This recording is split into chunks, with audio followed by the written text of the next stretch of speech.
Upat ka tawo malampuson nga kanhing mga estudyante sa University of Southern Mindanao ang Gipasidunggan isip outstanding alumna karong tuig 2023 tungod sa ilang mga naabot sa ilang kinabuhi human migraduar sa USM Kabakan.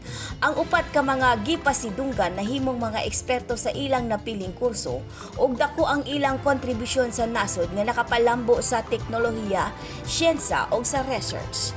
Naguna sa mga awardees si Biosafety Advocate Southeast Asia Animal Health and Nutrition Consultant Dr. Jose Lorenzo Gumos. May graduate sa kurso nga Veterinary Medicine ni adtong dekada 90. May graduate si Dr. Gumos isip magna cum laude sa USM. Nahimong eksperto sa Agri-Animal Health, Biotechnology and Nutrition.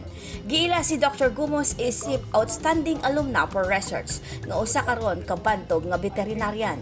Si Dr. Gumos usa sa mga batukang veterinaryo nga gipadala sa usa ka dakong kumpanya sa nagkadaiyang nasod sa Europa aron tukion ang pagsumpo sa African Swine Fever kung ASF ug sa Asia.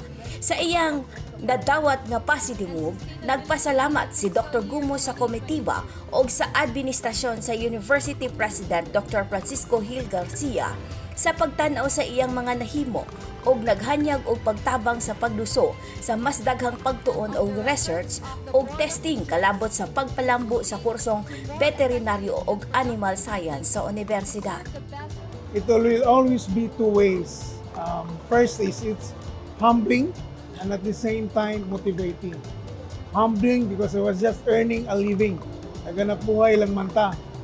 But acknowledge for doing what your job is also a very motivating thing.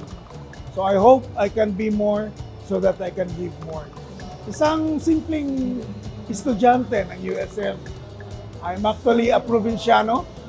I was coming from Tubod-Lanao del Norte. I came to USM to learn and explore my world after that. And history comes into the picture. The rest is history. Ang ikaduha mao si Mabel Lionel Kalungsod nga giila isip Outstanding Alumna for Entrepreneurship. Si Mabel Lionel Kalungsod usa ka graduate sa DEFCOM ug usa na karon nga negosyante og dakong nahimong tabang alang sa paghatag og trabaho, serbisyo ug suporta sa ekonomiya sa probinsya. Siyempre, masaya. I am grateful that I received this award as most outstanding alumni awardee. Especially that I have known that I am the first DevCom alumni awardee. Masaya ako. Sana maging inspirasyon ako sa lahat ng mga nag-graduate na development communication. Gipasidunggan usab isip Outstanding Alumna for Education si Dr. Glady Pagunsan, gikan sa kawani sa DepEd, Kidapawan City. Gumikan sa daghang talagsaong proyekto nga giimplementa niini isip hinagiban sa mas epektibong pagtuon.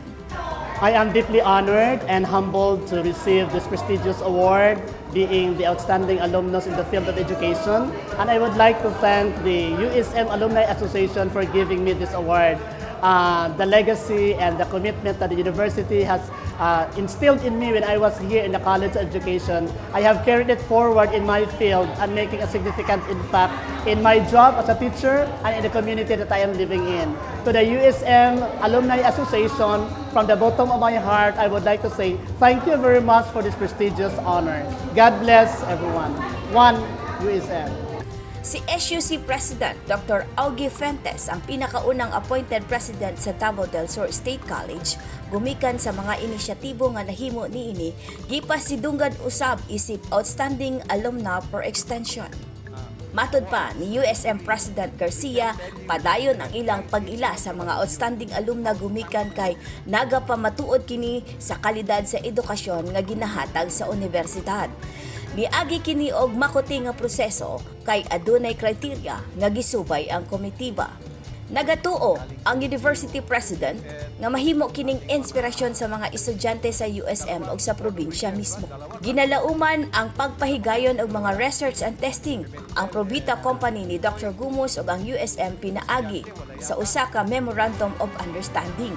Nitambong sa maong aktibidad si DSWD Regional Director Lorito Cabaya nga nagpadayag usab og suporta sa mga estudyante og nagtaga na karon og 5 million isip suporta sa mga estudyante nga gikan sa sektor sa indigenous peoples nga anaa karon nagtungha sa University of Southern Mindanao.